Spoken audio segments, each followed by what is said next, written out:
good. I have drama and Lol. everybody will be good. Picture in picture. Where are you I have at? drama and everybody will be There good. you are. I have Boosh. drama and everybody will be good.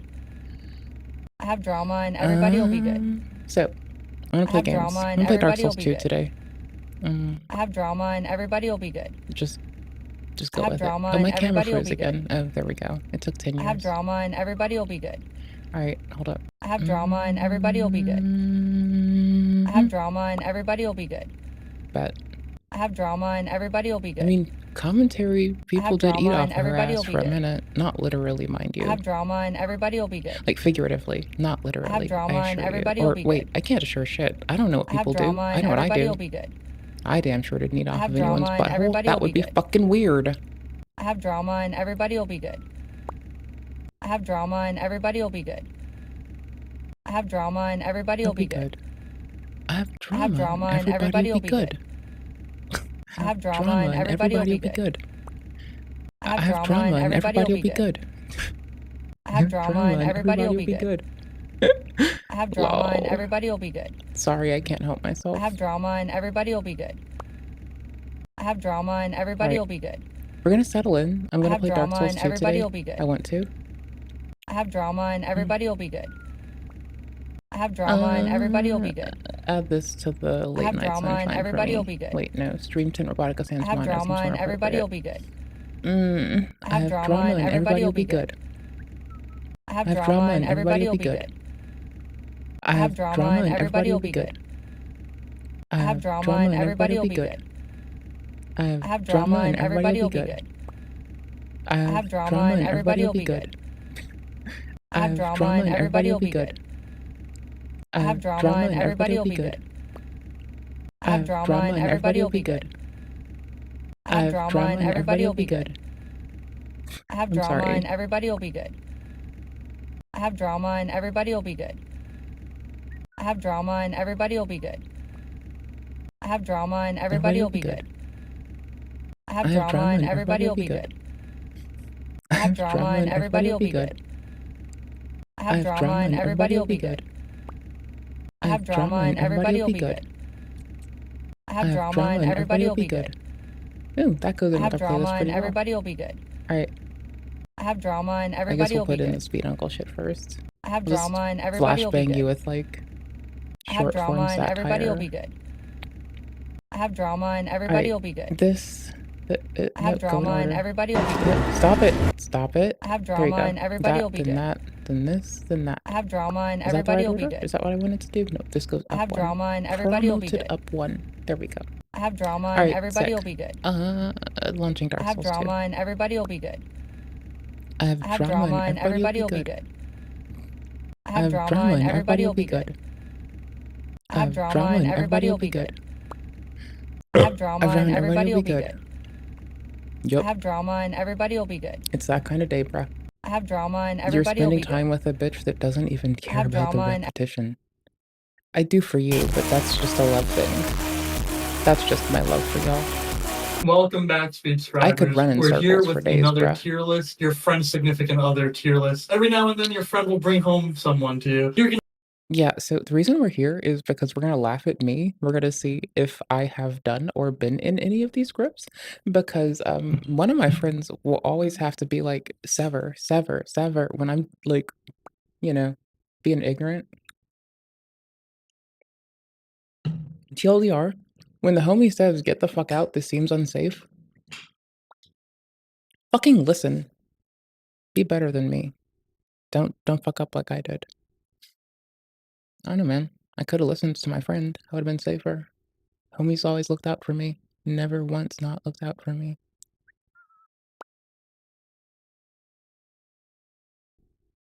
Steam Deck, why do you think you can't connect? Sync my fucking save, you fucking goober. Okay, cool.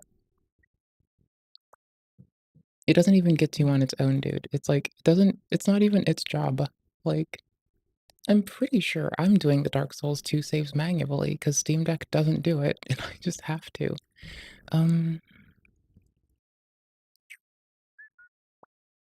I can just restart Steam on it. That'll probably clear up anything it's fucking with. Or just, restart the whole machine. Fuck it. Yes, it's my favorite toilet computer for playing Dark Souls 2 PvP. It's really cozy. Um, Here, I'm gonna rename the stream, and you're gonna be stuck with me. I'm gonna close this first. Alright, cool. I'm gonna do this. Now you're stuck. You're here, you're stuck. You can't go nowhere now. I'm kidding. You can do whatever the fuck you want. Welcome back, subscribers. We're here with another Take care tier of yourselves list, your first and friend's foremost. significant other tier list. Every now and then your friend will bring home someone to you. You're gonna have your opinions about them. Most often negative, but some you might actually like. We're gonna rank them and talk about them. And you're gonna have to deal with them like it or not. It's a core part of being There, friends with I'll someone. even It's the name the stream non-familial appropriately version today. of having to put up You with your fight creepy me. uncle. So the first one, that she goes to another school. Sadly, this juvenile trick will continue into adulthood. They want you to think they're I'll so even good set with it to women, gaming but on a little fat YouTube. and ugly and weird, and you know No, that. So you that's go, too can I much see her? work. Can we meet Cut her? that. I'm like, oh, she goes to another school, or she lives in another town, and she's a really homebody. She doesn't like to get out of the house that much. They'll throw all Yo, these what's excuses up? at you, but the moral of the story, they don't exist. I find it personally offensive when somebody tries to tell me, oh, I have this perfect girlfriend. Every time one of these people brings up their girlfriend that goes to another school, they're always the perfect human being. This one guy that we know, dating a... See, this is why I've just been, like, content with a bunch of, like, tolerable motherfuckers, you know? That's all I need, tolerable people. That always worked.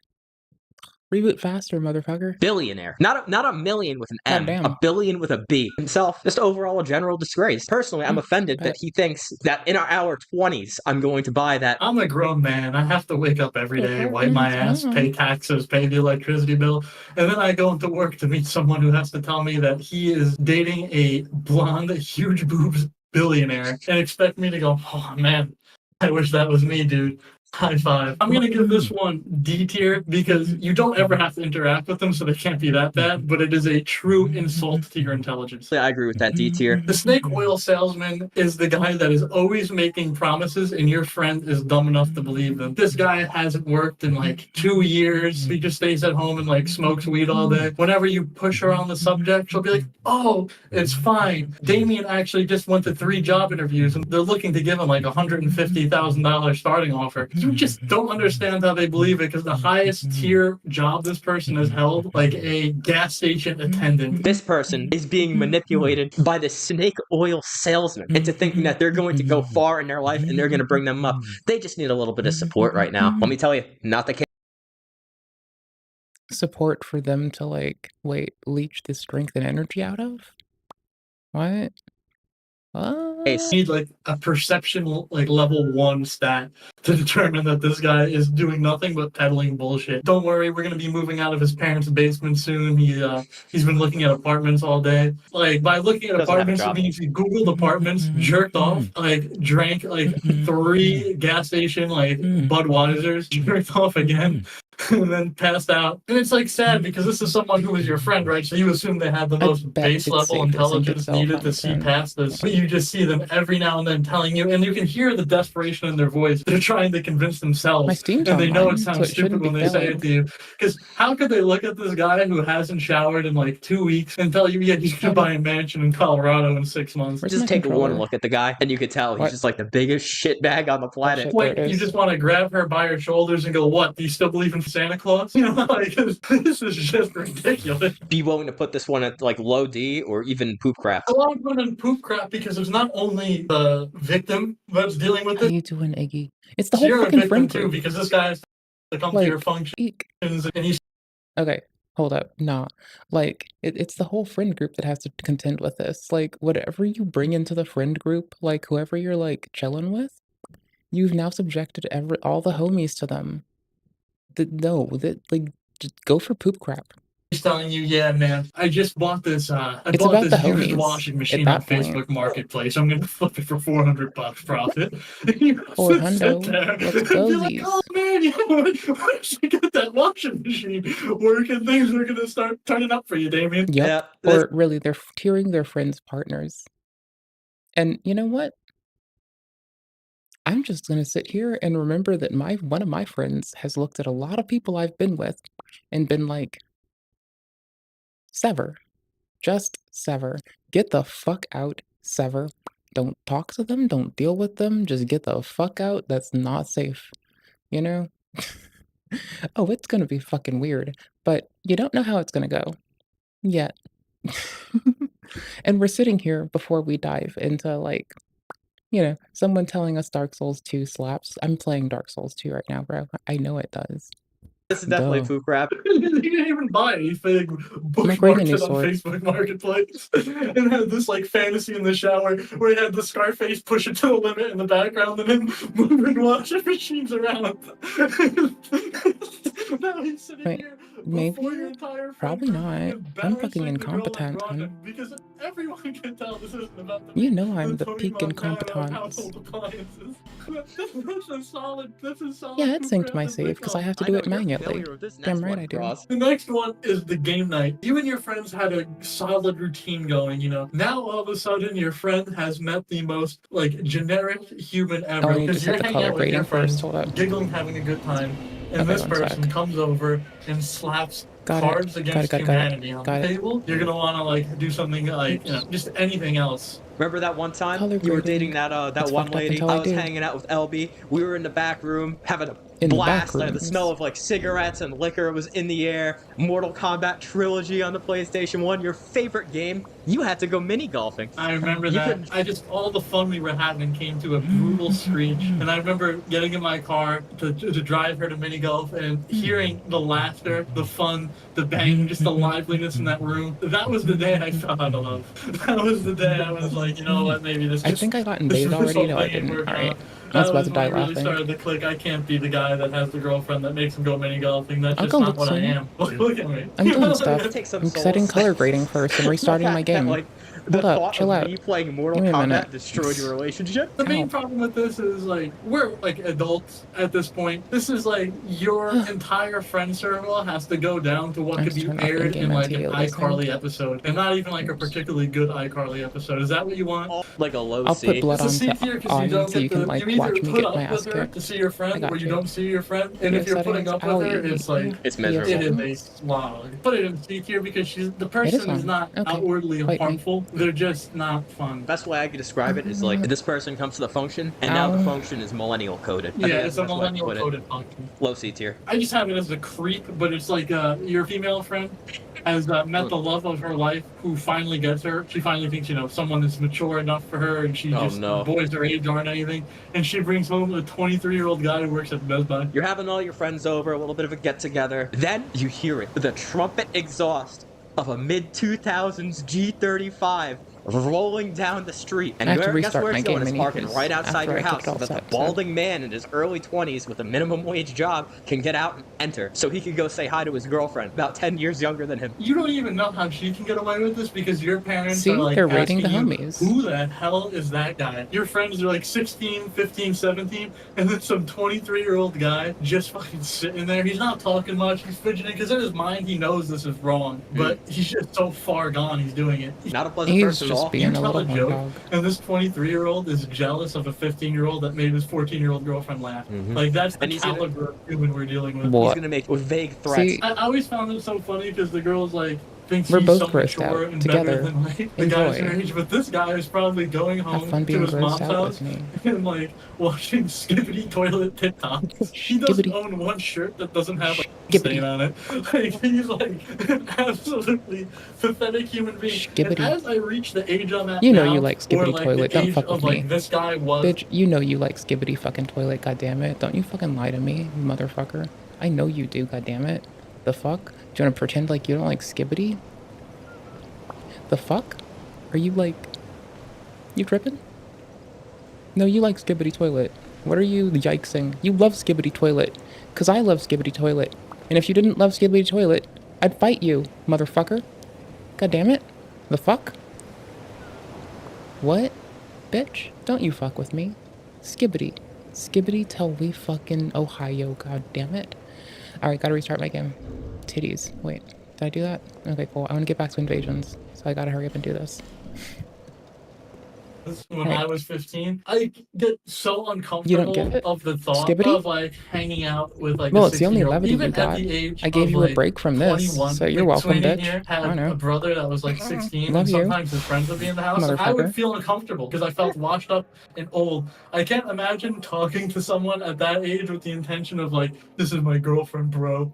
You know, it's like, You're I can't so even imagine how weird. creepy you have to be. You don't get any Everyone of has to this. interact So with like a would 15-year-old I'm at some glad point, this right? is Like just whether it be all your fucking cousin, your friend's little sister dystopian for that's in the you. house, or just That's good. for some Keep reason that or up. another, you have to interact with someone that age. And after you've been away for that age that long, and you talk to someone who's at that point, the gap between like what you guys could process and understand is just extreme. That to actually sit there and seriously tell yourself like, I love her, bro. Oh my god. Actually demented. This is bottom tier poop crap. Check the hard drives. Sorry, I'm just like thinking of like all the fellow grown-ass adults I have to like deal with some goddamn days and how much I'm like, holy shit, bro.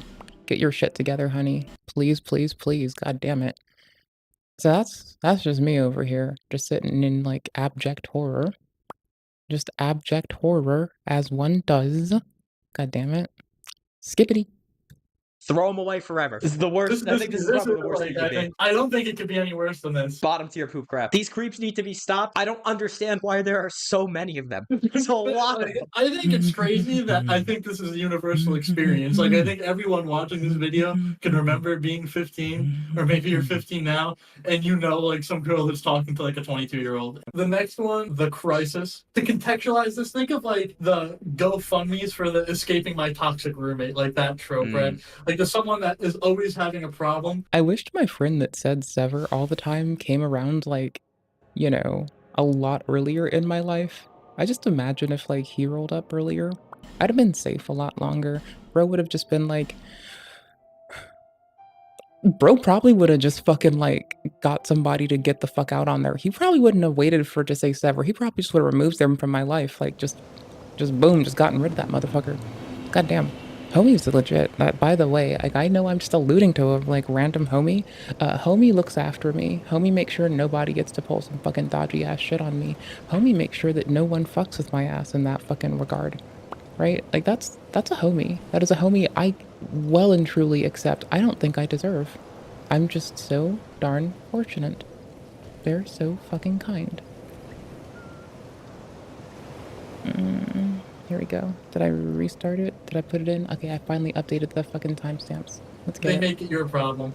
Let us provide you with some examples. I don't You know want what's to a really have good this. one? I think this I'm is the fucking worst, with the the straight worst sword. caricature of It's this not character. upgraded very Man, much. I don't know It's just what a to little do. baby straight My sword. mom just threw me out. Or my dad just, like, threw fucking me around. out. I'm getting I don't have cozy. anywhere to I stay, can get and I cozy with can't this. stay with my That's fine. girlfriend right now. Do you mind if I crash at your place on your couch? Hit me with the excuse of like, like Julie's parents don't really like guys like sleeping over, and like we've been chilling a lot lately, the three of us. Yeah, So found like a game. maybe Let's bro, go. like I know you got a spare bedroom. Oh You shit, think let I me grab could this. like crash back until I get on my feet? I'm gonna let you on a secret. This guy has never been on his feet. It's not gonna What are happen feet? in your house. This guy is going to To a be staying footless there man. for as long as possible, and he's going to continue going through these crises in the background while he's at your house, making them their problem. Bro, People are you going to be just left showing up to your blood house that are everywhere. going to cause a lot Are of you doing the issues if mission? he's staying there. Those guys AP again. selling I'll leave with your substances outside question. your house. I'll get And out. it'll be in the middle of the night, and you'll start hearing a bunch of like Bro, I'm not loud trying like to intrude on smacks your and questing. thuds I can going go. around, and you look out the window, and he'll be getting the crap kicked out of him by like 3 people. He's like robbed at your house, and now it's your problem. It's just insane. Like they export their problems Just onto checking you, levels. and everything that makes this worse is you're a tertiary That'll character. work. He's the protagonist of this issue. Your friend, the girl, is the secondary character, and you're just this side I think I'm character running away far from away them at this that rate. has had the misfortune of hanging out with him twice, and now like he's begging to stay at your house. Anytime you go out in public with this guy, there's people that come up to him. What are you doing with him? Like, he owes me money. He wrecked my car. He's on the bus to the police. He has several warrants. I If he mean, had I a was just trying to like LinkedIn, his job be chill. title would be like local menace. Like an old person would go, I'm trying to trouble. Now, here's the About deal. to get I'd say stomped. that this guy is a D. I'd say a low D, not poop crap, because you could just tell him no, straight up.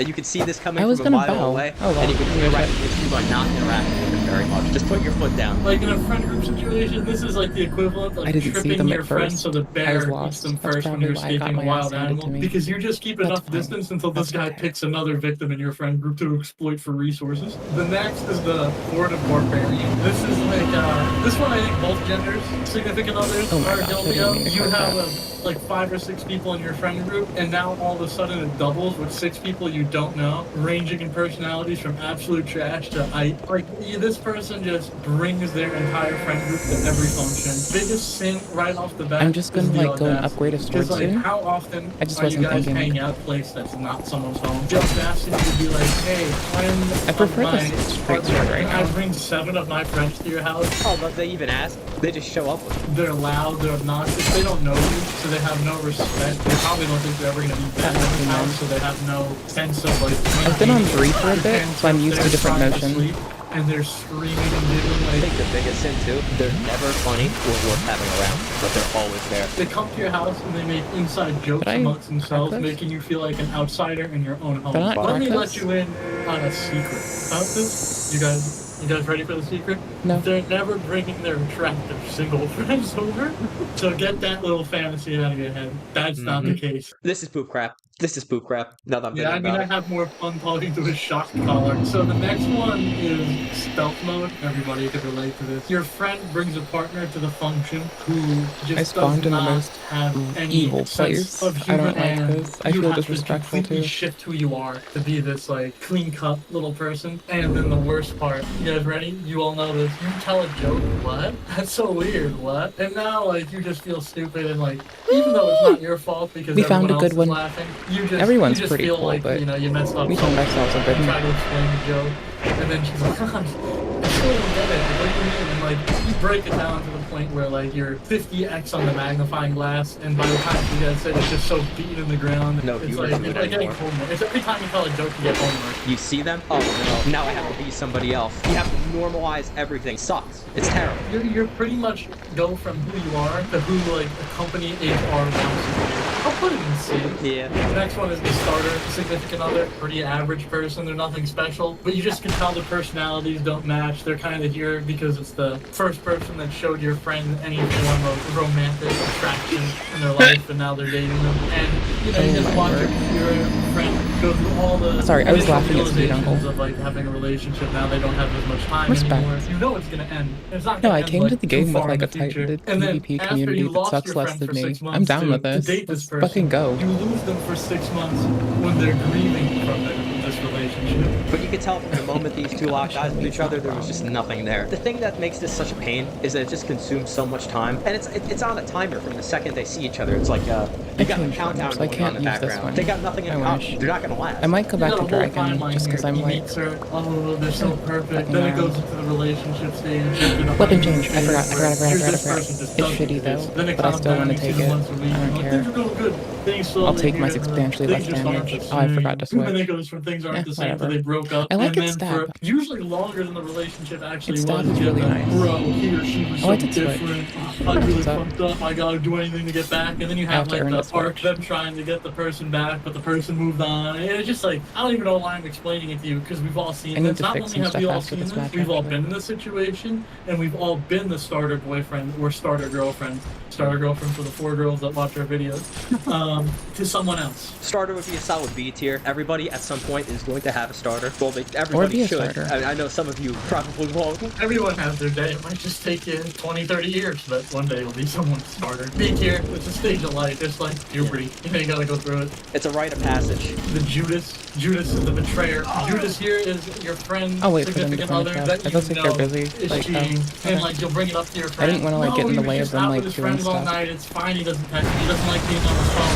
Yet whenever you're hanging out with him, he's on his phone 24/7. You like catch him in like comment sections of like someone you vaguely know putting heart eyes in something, and then you bring it up to your friend, and she's like, "Oh no, that's his like cousin's sister." You know, like something stupid like that. And there's something ridiculous, clear as day, that this is happening. That you just can't get through to your friend. You know, that no matter what, they don't can see what they don't want to see. The unfortunate thing is there's nothing you can do. And even if you do, the evidence is still just going to get denied. you're gonna be made to look like the villain, so you just have to let it roll. But this person is more I feel like a disrespectful shithead, but I'm about to get out, so it's a okay. supercomputer and made a deep fake realer than real life to believe that like their mid boyfriend like cheated on a girl with like boobs.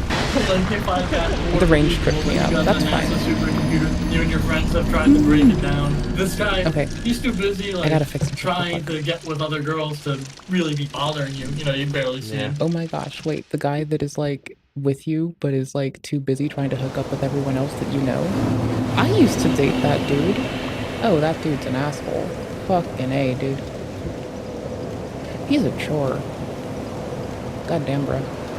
Aspire for better. Don't do that. Don't be like that. Don't treat people like that. That's sticky. Sorry, I'm like reading something really fast. I'm trying to like... There we go. I see it. Boop. And... Where is it? Where is it? Where is it? Save. Here we go. Got it. Dude, that dude was like dating me, trying to fuck... Oh my gosh. Trying to dating me, trying to fuck one of my best friends. Trying to fuck my neighbor and trying to fuck my manager at the same time. He fucked no one. Well, he fucked me. That's about it. I didn't even see. Low C, bottom That's C. all. Next, That's all he we did. have the Phantom. Everyone else You had might common think, sense. Wait, didn't we already do that? No. The Phantom actually exists. There's pictures of them on their Instagram. I was the You see your ignorant friends one. still. You know this person exists, but you just never see them. They never want to hang There out we with go. your My friends. sensitivity's And I tightened up respect again. that. So I'm like the best thing about this is how could they bother you? You never see them. They make your friend a little bit happier, and they don't bother you at all. I'd say ask you. They're a background process on eco mode. They're not bothering nobody. They're not taking up any of your RAM. It's great. That's your. We have the personality higher. This person loved it, and like you meet Not them this and you way. think, oh It's man, not this way. really?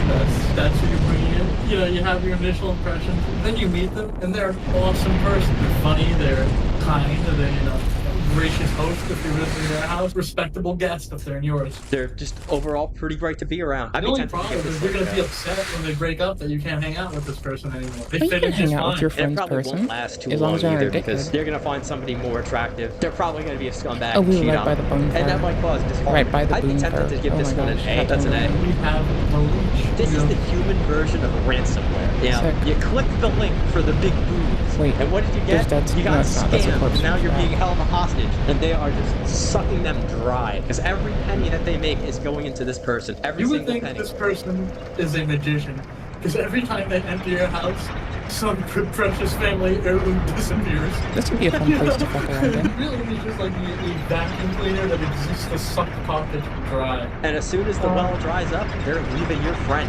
Your friend is going to be left desolate. I give them poop crap because what do they offer? Besides, like, it's a They're not- they're- net I don't want to like, like you really would have more ruin fun their like, day eating raw meat, by like holding them if they're You trying gotta to go to a take work and fog still wall. be dealing with But I'm less all turned parasites around. than this thing. The next one here is the Shang Tsung. Shang Tsung can transform into other characters at will, and this person is someone you've known Just in before. case. Friends Oh, start they were at dating, least all of a this sudden way. they have the There's fakest humans. personality, and you just know it's a facade. Because no matter what group of people they're with, they have the personality that fits it. Like your friend knows them as like a really nice person, but then you see them like yell at the waiter at Applebee's like when she's not there, and then it's like an episode of Courage the Cowardly Dog where you're trying to tell them. They must have done that. I saw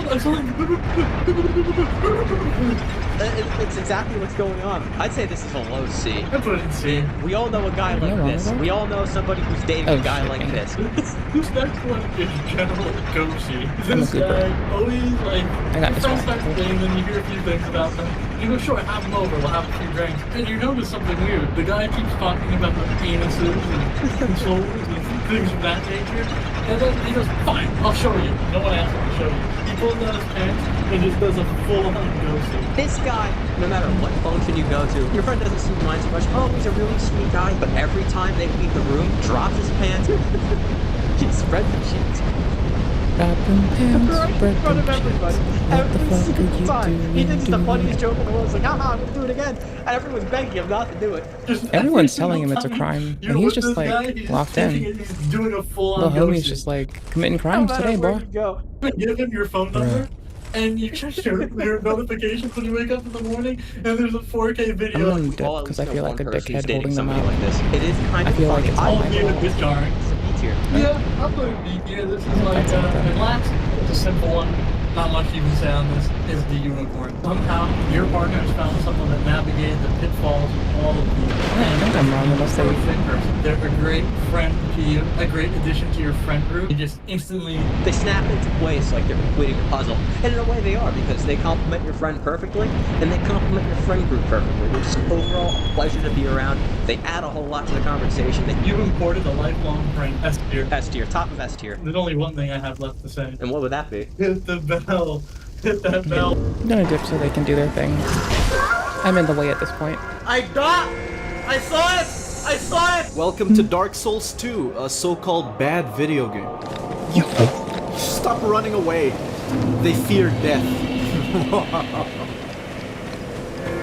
I should have jumped into something like... I should have just killed myself. Look at this place. I'm a piece of shit. I gotta tell her. Babe, I'm just gonna come right out and say it. You gay? What? No, I like Dark Souls 2. That's what I was... What? I'm not kidding, by the way. If you want to hear my reasons why I like this game, I explain myself here at the timestamp, so skip there if you want to.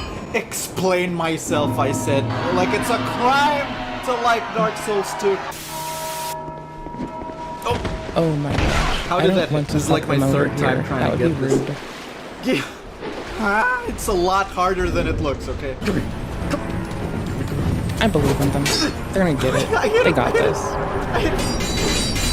What the fuck? Hang on, what is this? Elon Musk's summer home? If you proceed regardless, your fate will be more terrible than mere life or death. Why? What's in there? New Saints Row game? I could This just here go is chill the out there. Emerald Herald. Summon I Sundown. love her.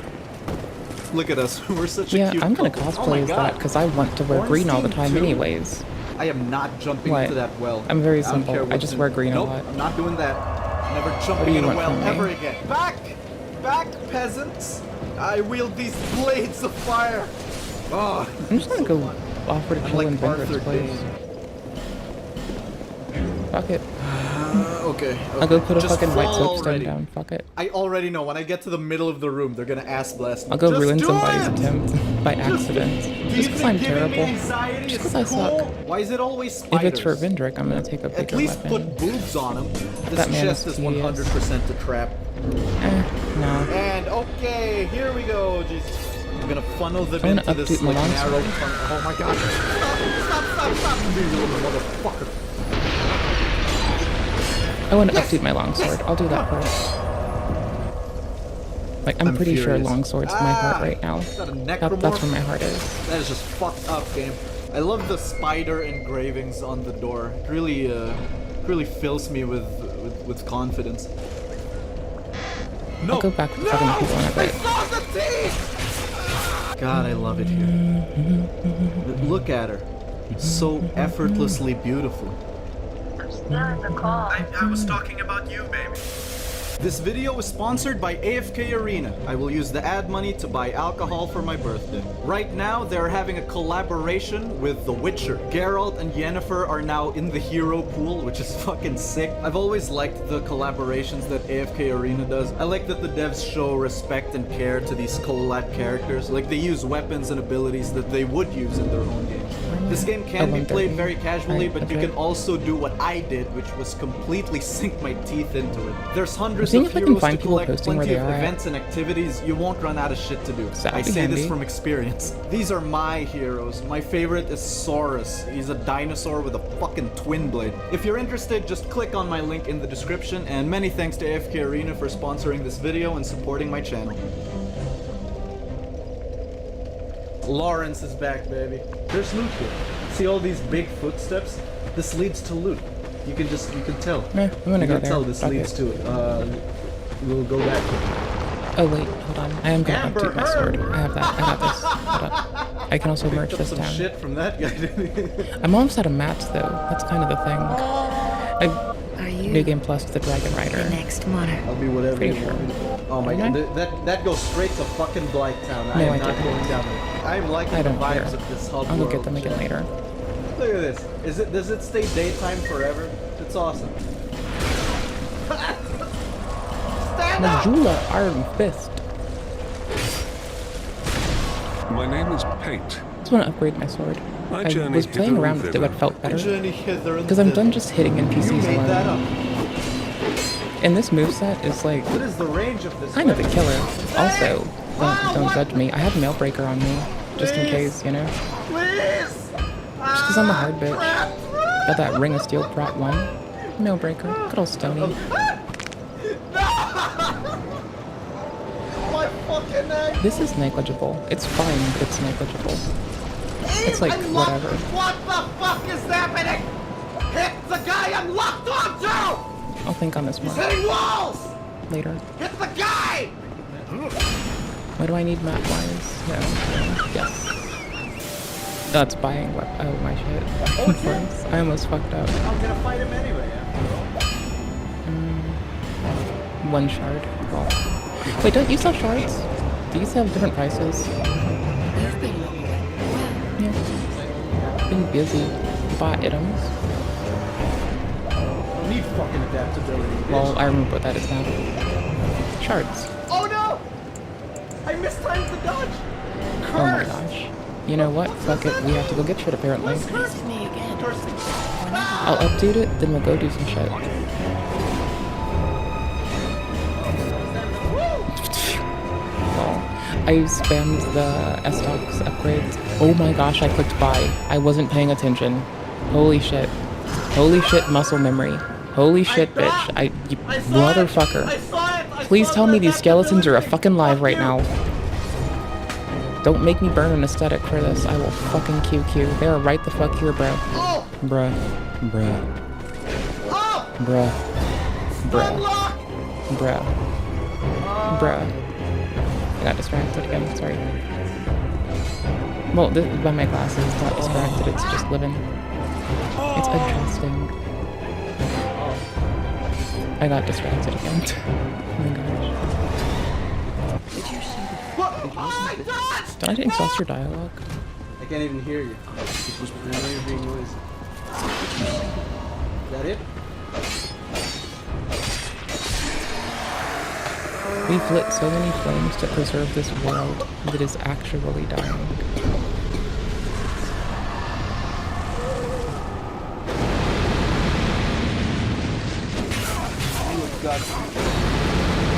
Okay, while I'm fucking Dark around Souls and 2, fucking people. up, I like do it I a not lot. have a- I may even love it.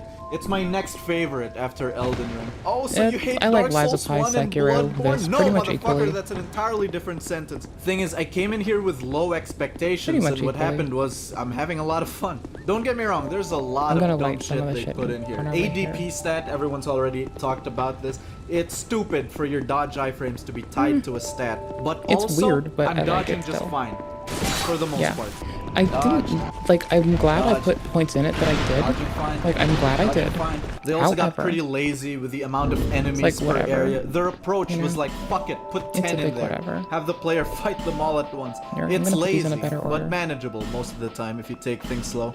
What else? The bosses can really That's suck. right, it is A lot manageable of if you take gimmick it slow, bosses, bruh. actually. That is it. Nowhere near That the is the truth. caliber of Dark Souls 1 and Bloodborne bosses. So I'm not insane. I know this game can suck sometimes.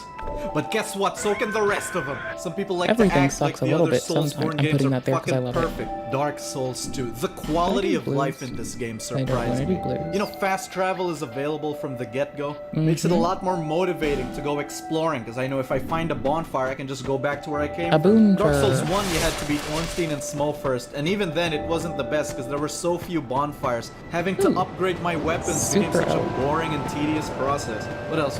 They put bonfires outside boss rooms, that's awesome. So much more armor and weapons in It's this kinder game. to you than any Boss Bethesda weapons are game, way tell you less that much. grindy to get. You can just talk to Tell you this that guy and much, trade the brother. boss soul, easy. I like being rewarded for my efforts, not given fucking chores. The hub area. Majula. I love Majula. This is the most comforting, most beautiful hub area from all Brain. the games. So peaceful and serene. I can just stay really here, is. listening to the music and watching the waves. What are you doing right now? What are any of us doing in This. Oh, Majula. This game also introduced power stancing. Thank you very much, Dark Souls 2. Basically, I just really like this game for its quality of life. The its power stancing thing atmosphere, fucked me up for a sheer while, scale. but- By that I mean the amount of areas and armor and weapons. I just really like it. Or it's because I'm playing the Scholar of It the lets me First Sin twirl. Edition. Dark Souls 3 is next. I have high expectations for that. Dark Souls You 3 can is go fun. check out the second channel. 2's 'cause fun, that's 3's probably fun, where the 1 Dark is Souls so 3 fucking videos dope. will go. one just got us all into it. It's whatever, either way. Oh my god.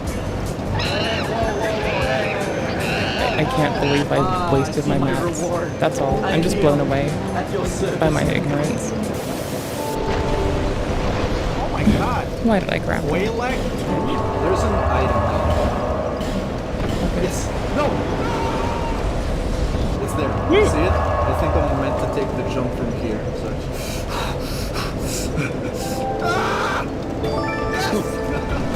It's nerve-wracking to watch an Avon do it.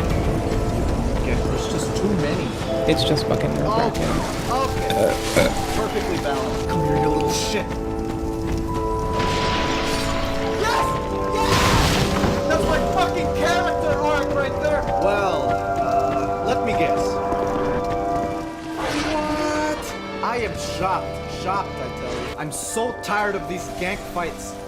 I mean, I love this game. Fuck you, Spider! Hi, I'm only stopping it for the moment because they keep playing music at me. I'm gonna give Having you a the link massive audience on earlier. YouTube is both a blessing and a curse. On the one hand, you gain unmatched levels of fame and the potential to earn millions, allowing you to turn your passion into a lucrative career. On the other hand, the pressure to meet the expectations of so many people with each new upload can really mess with your mind, leading to severe mental health issues like crippling anxiety and complete burnout, which might be exactly what happened with Fearless and made him abandon his audience. And while we don't know for certain, there's enough information out there to make a pretty solid guess. Hi, I'm the Internet Anarchist. I create weekly YouTube documentaries, and today we'll be examining the disappearance of Fearless. If you've watched my previous video about popular YouTubers who abandoned their audience, you'll know that Fearless was a part of it. However, Fearless's story has a lot more nuance than I was able to include in that video. So today, we're going to be uncovering the reasons behind his decision to quit YouTube and how his incredible popularity may have contributed to his downfall. And as you'll see later in the video, there's still hope for Fearless to make a potential comeback. But to truly understand why Fearless disappeared, we first need to look back at how he rose to fame and what made him stand out in the first place. Now, the thing about Fearless is that he's gone to great lengths to hide his real identity. We don't know who he is in real life, where he lives, or even how old he is. The only thing I found about him is that his real name might be Ali, because it used to be in his Instagram bio. There's also this picture that has been floating around on the internet for years that many claim is Fearless, but he has never done a face reveal or confirmed that this picture is his. What we do know for sure is that Fearless uploaded his first YouTube video over a decade ago on December 21st, 2013. It was nothing more than a 36-second clip of him making a few successful sniper shots in Call of Duty Ghosts, with no voiceover or fancy editing.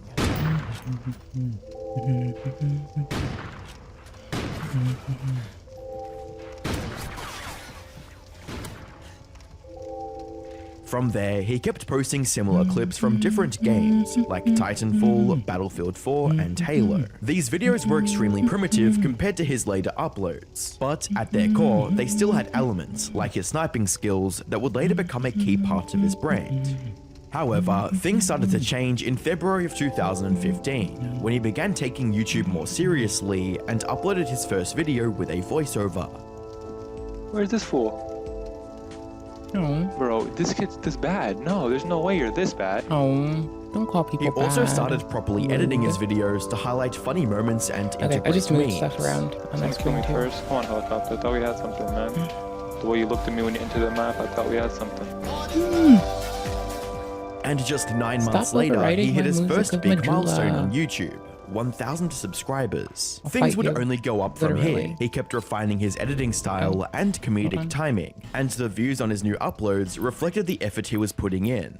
When finally, his video titled Kicked from FaZe became his first true viral success, with over 12 million views to date. In July of 2017, Fearless hit 300,000 subscribers, and he couldn't have been happier with that accomplishment. I just want to say thanks so much for 300k, for the support on the recent videos. Like, what? Thank you so much. It means so much to me. Like, actually, thanks. Little did he know at the time, his channel was about to reach heights he never would have imagined. Just a few days after he uploaded his 300,000 subscribers special, a game called Fortnite got released and took over the internet. It was the only thing everyone was talking about. After seeing the game's success, Fearless decided to jump in on the fun as well, and uploaded his first Fortnite video titled Insane Sniper Shots, Fortnite Battle Royale Funny and Epic Moments. And the rest is history. This was an instant hit, with each subsequent Fortnite video getting more views than the last. Fearless also reached 1 million subscribers in June of 2018, and then 3 million subs in November of the same year. And while the success of the game certainly played a big part, the main reason people kept coming back to Fearless's videos was because they were deeply entertaining.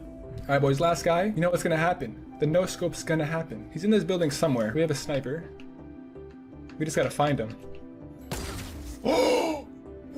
With comments like, I love you, and the mix of funny content and sick edits is just way too good. It was clear that fans loved every second of his videos. His Fortnite videos kept getting tens of millions of views, resulting in his channel reaching the 10 million subscriber mark by the end of 2020. But what should have been a triumphant moment for fans quickly turned into something more heartbreaking. You see, while his videos were loved by millions, Fearless had a massive flaw since the very beginning. His erratic upload schedule, with comments like, POV, you can't believe he uploaded in less than a month, being a common sight under his videos. At one point, the gap between uploads got so long that fans began speculating he might actually be dead. He even included the wild theory as a joke in his next upload.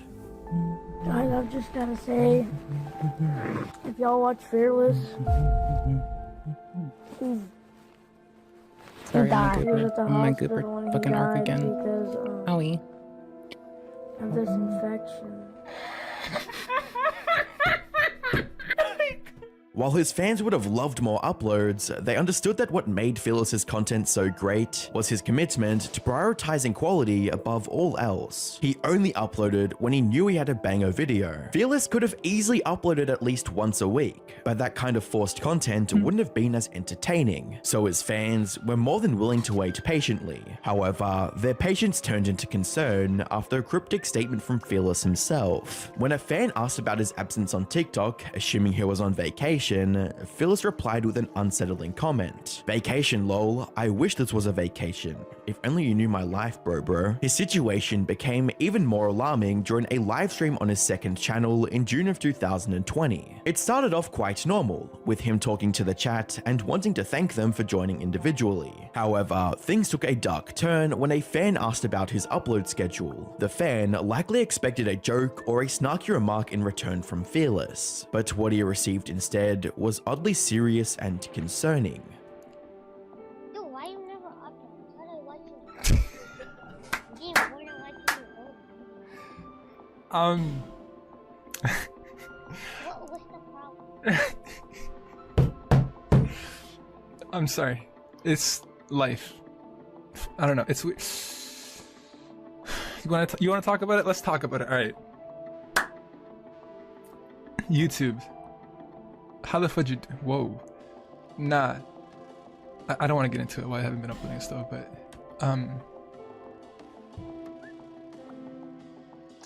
it's personal. It's personal. I mean, a little bit, and then more. Another thing is, it just like it doesn't matter. And just 20 minutes into the stream, Fearless decided to shut it down and ended it with a message that sounded like a final goodbye. I love you guys. Hope you have an amazing day, a blessed life. Free taking, I don't know. Take care, Furfurl, take care.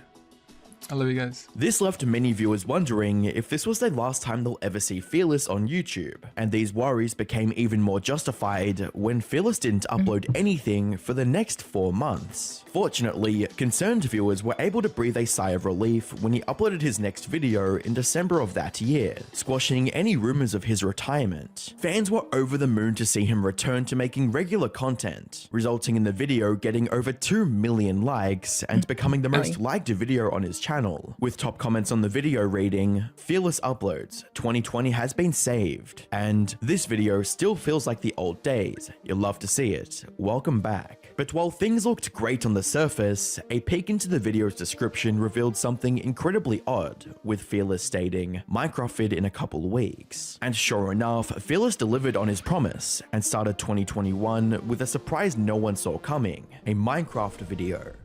Minecraft. I don't know how to play this. I suck at it, but like, that's fine. We'll learn, okay? Okay, let's get it. Up until this point, he had exclusively focused on shooters, so him switching to a single-player survival game was a bit shocking to say the least. But for his fans, it wasn't about the game. It was about his personality and humor. We've all got those habits that just stick, whether it's grabbing a drink to fit in at a party, or reaching for something just because your hands feel empty. For moments like that, Fume, the sponsor of today's video, is a game changer. Fume is a flavored air device designed to give you something better to reach for. It's completely nicotine-free, has no vapor, and comes in non-toxic flavors like crisp mint, my personal favorite. Fume doesn't require batteries or charging, so it's always ready to use whenever you need it. To sweeten the deal, it's also a third of the cost of most habits, making it an affordable and guilt-free alternative. Think of it as an awesome way to fill in that hand-to-mouth fixation without any of the usual downsides. Plus, Fume doubles as a sleek fidget tool with satisfying magnets and clips, perfect for keeping both your hands and mind busy. Want to try it? Head to tryfume.com. Okay, so hi, just interrupting me here. Hi, I understand the person has to make their bag. However, please do not consume essential oils directly into your lungs. Like, talk to your doctor before you do anything. If you need to stop smoking, talk to your doctor. But please, I do not believe we're to be consuming essential oils up our lung holes. I think that's like quite not the best way to go about it. Also, hello, Goober. How are you? How are you doing? How's life? What are you doing? Any updates on his whereabouts or future plans, leaving his fans yearning for more videos, with a heartfelt comment under his last video reading, "Miss you, bro. I remember coming home from school super excited to see that you had uploaded, and just watching it without even blinking once. I used to, and still sometimes just binge your old content. Now that you haven't been uploading, it's weird, not having a certain feeling like I was truly happy and entertained. You made us all smile and laugh. You were truly amazing at making content. I wish I could cancel I doubt you'll even read this, but if there's a chance you do, just know that we'll be waiting for you when you return, man." Which brings us to the big question that's on everyone's mind. What happened? Why did a YouTuber as successful and beloved as Fearless abandon his audience without warning? Fans have come up with dozens of theories over the years trying to explain his sudden disappearance, and while some of them are plausible, others are a bit too out there to be true, like the theory that claims he's actually dead. This used to be a common joke among fans when they had to wait months between uploads, but given how long it's been since his last video, some fans are starting to worry that the joke might have come true. Fortunately, there's enough evidence out there to prove that he's still alive and well. For starters, we haven't seen any official news or updates about his death. Even if he kept his real life separate from his YouTube channel, you would think that some friend or family member would spread the news to fans if he had actually passed away. A fan named Snowy1X also matched up with Fearless in a random Fortnite game in June of 2021. Like genuinely. See, that you can expect and rely on people seeing people and just saying what's up. While going through his social media accounts, I also found out he changed his TikTok profile picture from this to this, sometime between July 2022 and October 2023. More recently, Reddit user GlumpyVB discovered that Fearless changes Minecraft skin around Christmas as well, so he's definitely not dead. A more reasonable theory that explains his mysterious retirement is that he simply got tired of playing Fortnite. You see, a large chunk of Fearless's content revolved around finding and trolling default skin noobs in creative ways. I'm a default skin noob. You can't kill me. But as time went on, the game became more serious. The unique new items that came with each new update got replaced with more traditional weapons that were good from a competitive sense, but extremely boring for a Fearless video. Even more importantly, the endless stream of noobs and low-skilled players from Fortnite's early days dried up. Over time, the majority of players became at least decent at the game. making it harder for Fearless to troll them in entertaining ways. What makes this theory even more believable is the fact that Fearless wasn't the only Fortnite creator losing interest in the game, as other big names like Ninja and Tfue felt the same way around that time. I've had enough. I can't even, I'm leaving. No way. I'm done. I'm done. In fact, I'm honestly, dude, I gotta take a break from streaming, dude. I'm gonna just go do some fun shit, you know? I'm just gonna go live my life. So, this game is so fucking stupid, bro. Like, the community, these little fucking kids, is just so dumb. It really is, man. It's not fun. And the thing is, man, these little fucking cloud-chasing losers, they have no idea, man. Like, all they're doing is just harming the game, man, because I'm not gonna fucking play it.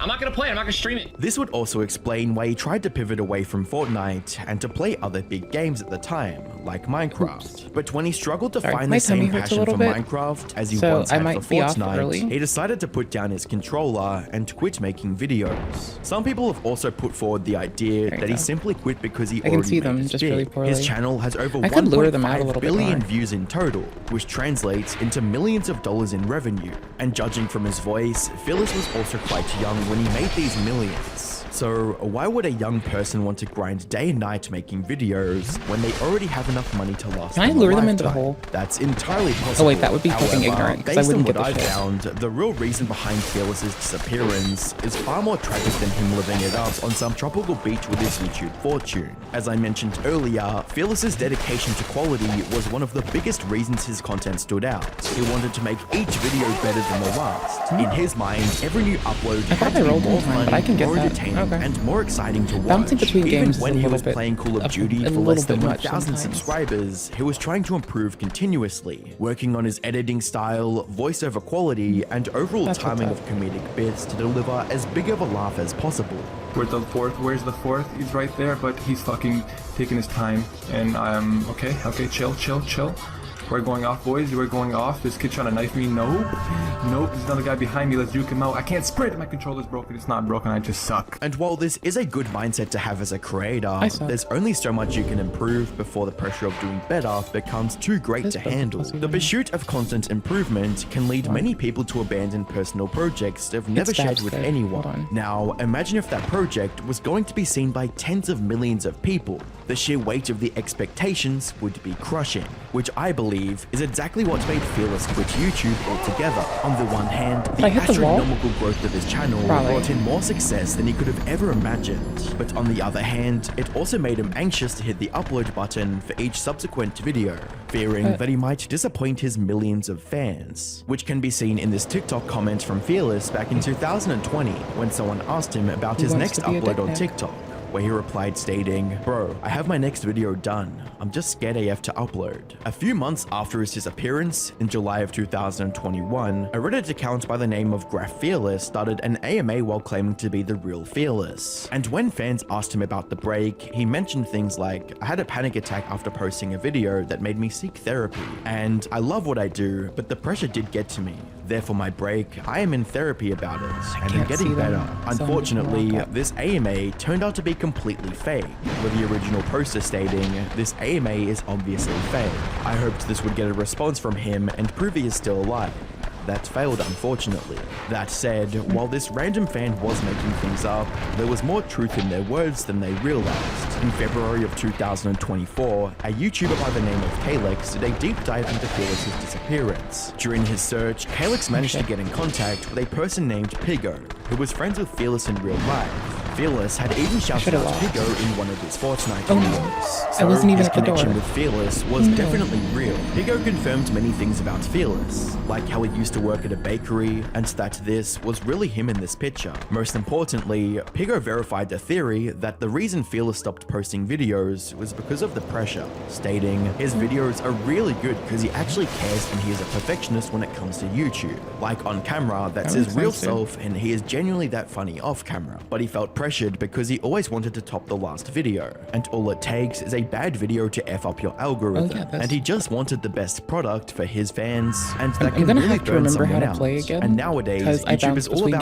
quantity over quality, and isn't super forgiving to lone YouTubers without hired editors and stuff like that. In the end, it was the very content his audience cherished that drove him to abandon them entirely. That being said, not all hope is lost for Fearless fans. There's a good chance that he'll make a comeback to YouTube.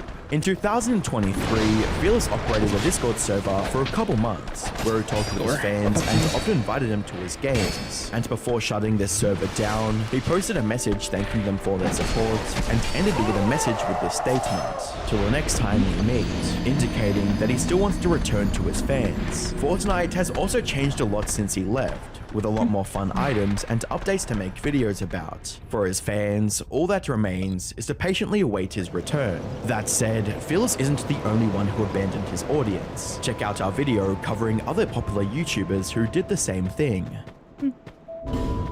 As long as they're okay, that should be all that matters. Like, you just want them to be okay. Like, no, because we're both playing Majula music. That's the only reason I'm dipping for now. Hey guys, just giving you an update.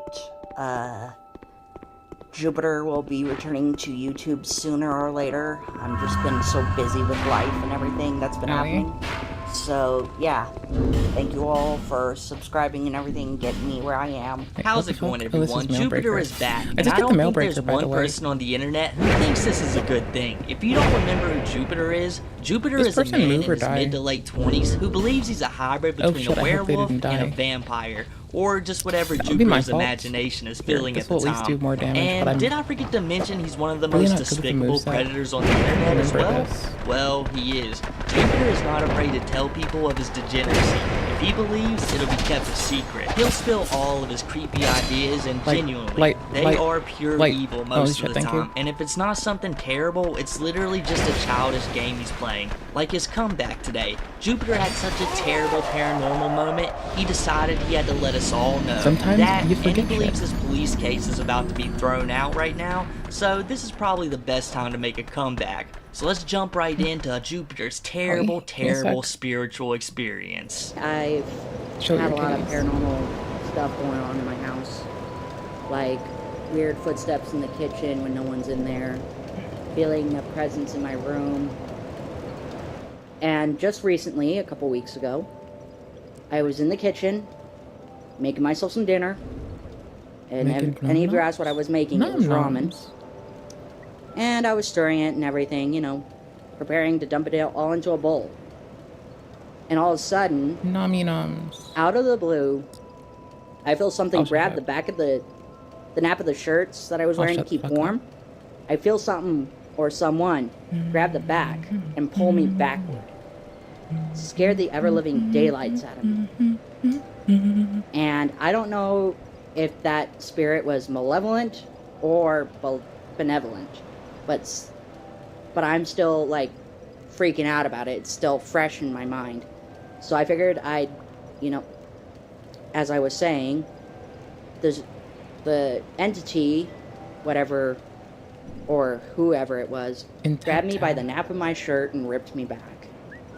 Nearly making me drop the pot of ramen. And it was a hot pot of ramen, mind you. And I'm still scared. So, yeah.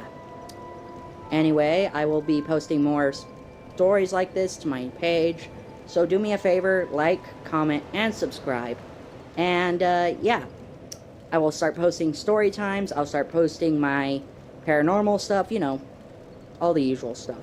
I'll even go on, you know, paranormal, I'll go to places I can access here in Idaho until I can, you know, until the police case against me is all solved. Anyway, I will be posting more videos like this. Thank you all for listening to this I can't weird, get up and poop if I wanted to. freaky kind of story. But if any of you have some I just literally weird, I don't have it in me. If any of you have weird entities in your house, pick up a Bible or any sacred text and read aloud from it, and it should. I just want to update my sword. I don't. It is a little known trick to use ancient I just haven't been on it in a while now. You know, aside from just blessed invading texts, people, such as Book of Mormon, Bible, it. whatever is sacred to your religion. We're gonna go read that aloud, and it should expel the spirit from your home or from your vicinity. If I can. Of course, I cannot fully do this, so you have to find the fatal verse. The fatal verse will scream out at you, and you will be able to find the fatal verse and end whatever is going on. Even the ghosts don't want a predator in their house. They've been there for years, and all of a sudden this guy gets dragged in there. If I was a spirit, I'd be mad too. The only solace I could probably find is messing with his Wi-Fi box to maybe save some souls while I try waiting him out. But in all seriousness, guys, Jupiter is an odd character. He reminds me so much of a child who just wants an adult to be in on the game as well. It's so noticeable when Jupiter is talking to someone and he notices that they are starting to slip out of his delusions. He'll instantly scold them and tell them, hey, you gotta play the way I want or I'm out of here. And there's no question about it. It's exactly like a 5 or a 6-year-old would do. Except for Jupiter, he really wants you to believe this as much as he wants to believe it. So when you mess up the game, you're messing with Jupiter's delusions, which is even worse in Jupiter's eyes.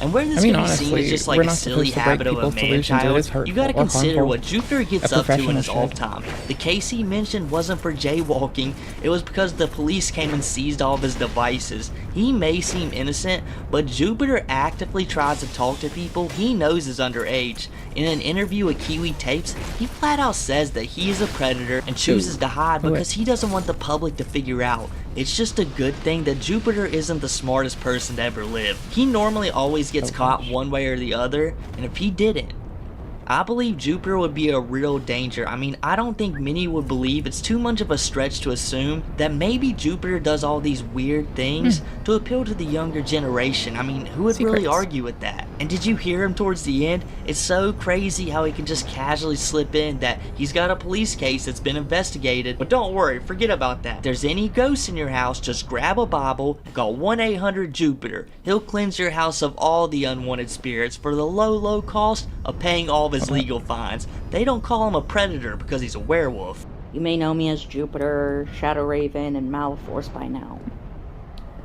But this video isn't just about me.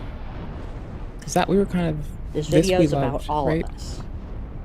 But we can't wield it all appropriately. All of us in this day and age are still facing injustice. That one's not the greatest.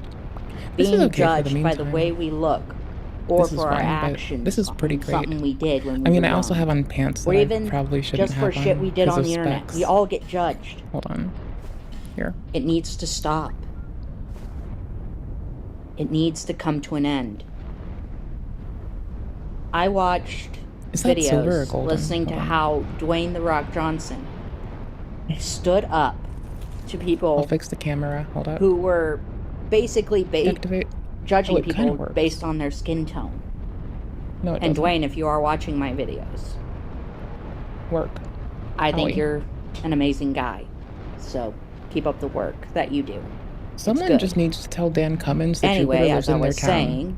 I think Dan Cummins would take a fucking exception to that. We've all been misjudged by everybody around us. I am doing something here now, realizing that there is so much injustice in this world. This kind of brings it together a little bit. Stand together, not against. So this we're gonna keep doing is Maleforce taking a stand against injustice. You should never judge a book by its cover. If you did judge a book by its cover, then all you'll do to yourself is make yourself look stupid. I am, and always will be, Corbin Pinnell. But I am Maleforce and Shadow Raven. And that is who I am. And that is who I will continue to be. I'll continue to be all you shouldn't judge me based off of actions I did. I got you on that one. I'm not a bad person. That's all I just made mistakes. But I learned from them. So should you all. We should all learn. This goes out to those who are judging others based on their skin tone. This goes out to them. Never judge a book by its cover, people. Because that book might just come around and bite you in the ass. Because you judged us based on what we did or what we looked like. But the internet is full of these two things are not the same, right? Like judging someone for iffy known shit's different. Here is me, myself. I'm taking a stand against injustice these days. What kind of Cyrax logic is going on here, homies? It hasn't been a year since Jupiter fled the internet. I think maybe 6 months at the most, and he's already popping back up telling us he's changed and that we should forgive him. How does it not make sense when you do things like they did? People don't want to see you come back at all. They're finished with you, as they should be. But still yet, how do you think just a few short months is going to change anything? Like, do you remember what you did? It takes a lifetime, and not even that. But just a few short months and Jupiter thinks it's all fine. Like, you didn't steal gum from a store, dude. But at least Jupiter will stand up for equality, guys. And that's really cool for a guy who completes the little Nicky Trinity. The 3 Predateers, Jupiter the Hybrid, Herobrine 1, and Brain and Brutal. Jupiter's not even from this plane of existence. And let's not forget, not even human. Basically just an undead werewolf vampire. But he still cares. That's what my brain not is about used to most in things this. normal people would. He's not perfect. You have to watch your kids, your spouse, and your house At least pets. for these dudes. But at least we know he I won't can't upgrade my discriminate. smaller And you hammer know yet. that's most likely because he's been watching Or the a reasonable WWE and Dwayne "The Rock" Johnson. He pulled Jupiter from the path of complete evil. He's still pretty evil, but not entirely. Do you guys think The Rock could feel shivers running through his body when Jupiter uttered his name? Felt an urge to deliver one last people's elbow out of nowhere. The entire time I've I been saw it making coming. videos I thought I had a window. It's on fine. TikTok, YouTube, whatever. The whole time I've been making I know, videos, I'll get used to the smaller one again. I have soon. been judged. It's fine against humans. I have Those are had whatever. death threats hurled I like at them. me. I've had people call me a child predator when I'm not. It's not fair. What? This world isn't fair. What? Do I not have any But consumables for this? should you judge someone based on what they did, on past actions, or on their skin color? Then take another look at yourself. The Mott and Bailey is not doing it for Take me. another cousin. look at yourself in the mirror. Ask yourself, do you want to be that person? I mean, we're supposed to get And people to who do those any, things a specific kind of aid. Uh, one of which that none of us are any qualified to provide. famous people are watching these videos. Any famous people at all. Any celebrities. Can someone make Dan basketball Cummins players, watch whatever. this person? Like, Daniel Just know Cummins that will I actually stand with be you guys. I livid stand and to lives in the support same everybody, town. no matter their skin tone. Like, No Dan matter will where tear they this come apart from. and do a comedy set Because about it. God damn I it. learned from my mistakes. Dan as a is person. also in Coeur d'Alene. And I learned that injustice shouldn't be let loose in this world. During these new videos Jupiter just released, there was a few times where Jupiter's caretakers would start talking to him and then quickly leave him be.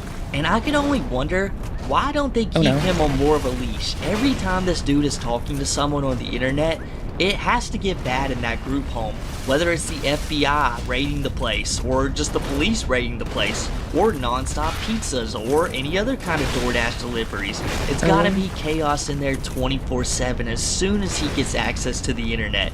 And if it's not chaos the trolls are causing, they'll just talk Jupiter into putting his entire neighborhood at risk by burning his My Little Ponies on the windiest day possible. You'd think after the FBI showed up a time or two, they'd be like, you know what?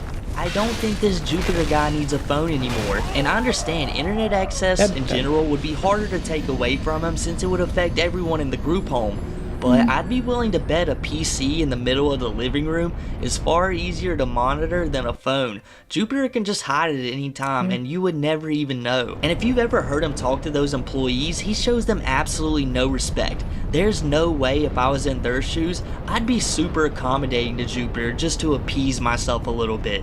Jupiter treats his caretakers the exact same way Daniel Larson did, except Jupiter seems very aware he wouldn't last on the streets. And that's so Jupiter. He understands consequences, but is willing to push them up until the point he thinks he can go no further. Look at how he talked online before he got raided by the FBI. He would brag about talking to all these underage people all the time. It didn't matter. But as soon as it happened, all he could speak on was how he definitely didn't want that big DES charge. It just wasn't going to happen to Jupiter, not him. But in all honesty, I don't think that one has synced all the way in yet, since Jupiter gets caught up about every time he returns, so I give it a week. I tried to crouch like I was in fucking Elden. Incredibly stupid oh, no. and ends up having to hightail it off the internet again, or just gets even more of his devices seized. Did we get it? But I guess oh, that's no, enough for me today, guys. I know this was a shorter one, but to make up for that, I got a brand new lolcow coming up for you guys this week.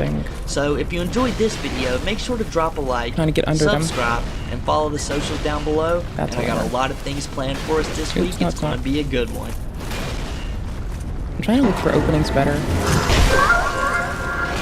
I saw it! Welcome to Dark Souls 2, a so-called bad video game.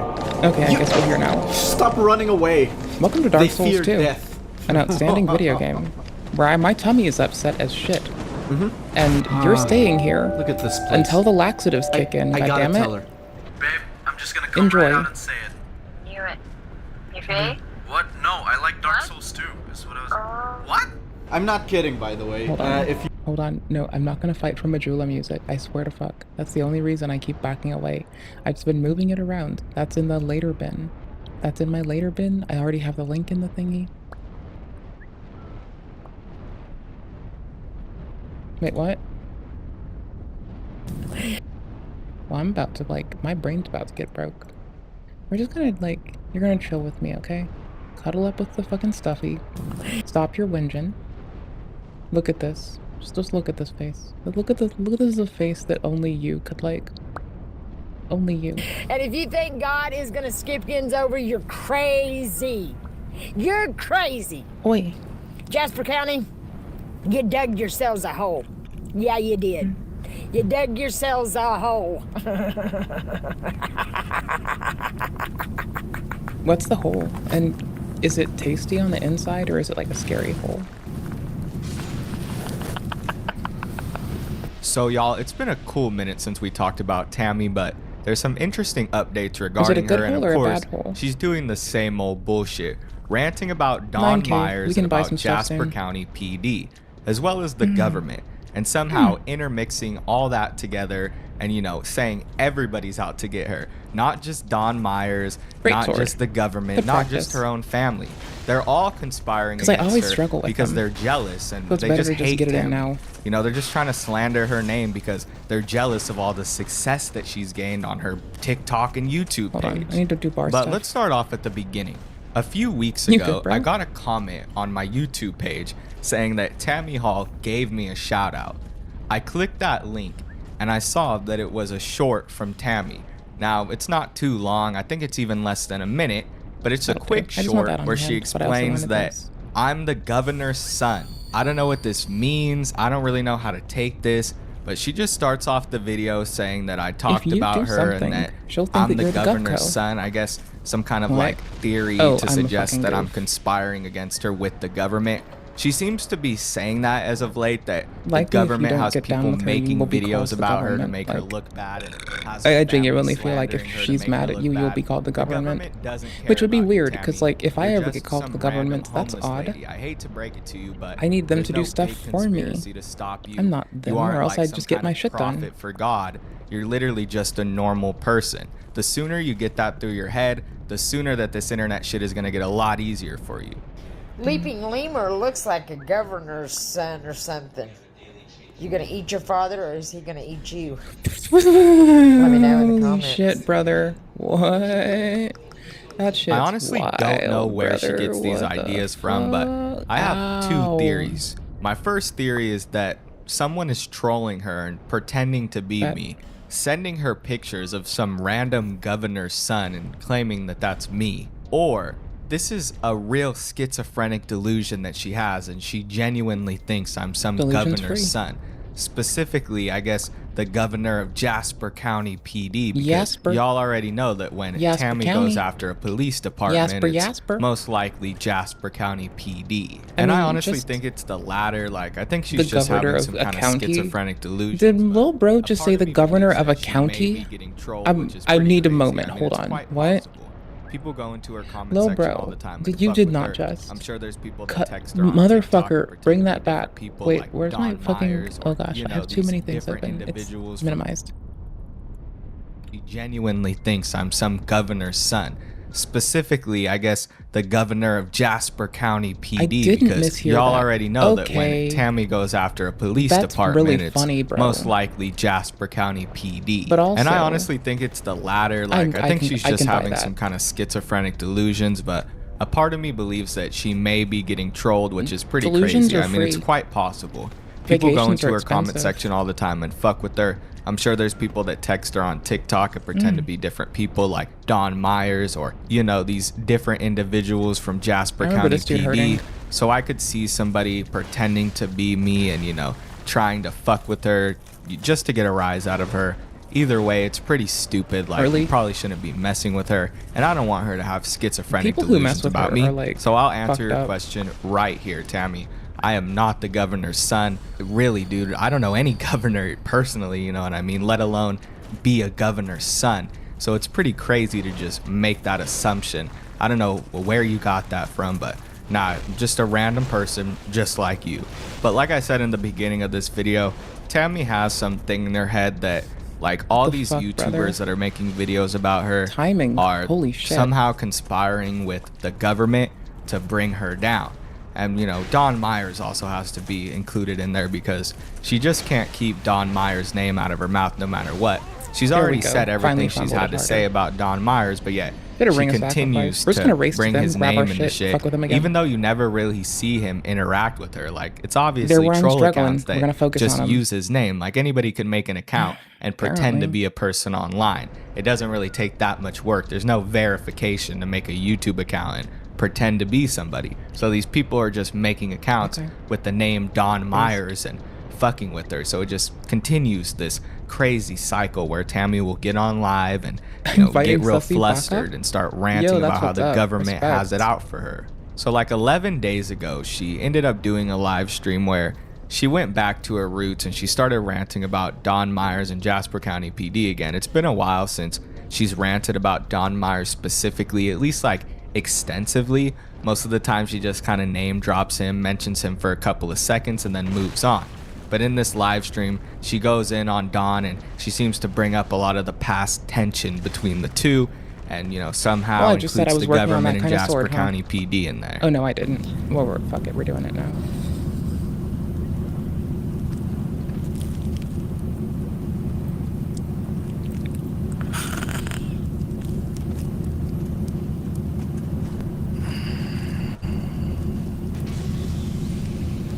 These motherfuckers have me pissed. I'm sick of this, you guys.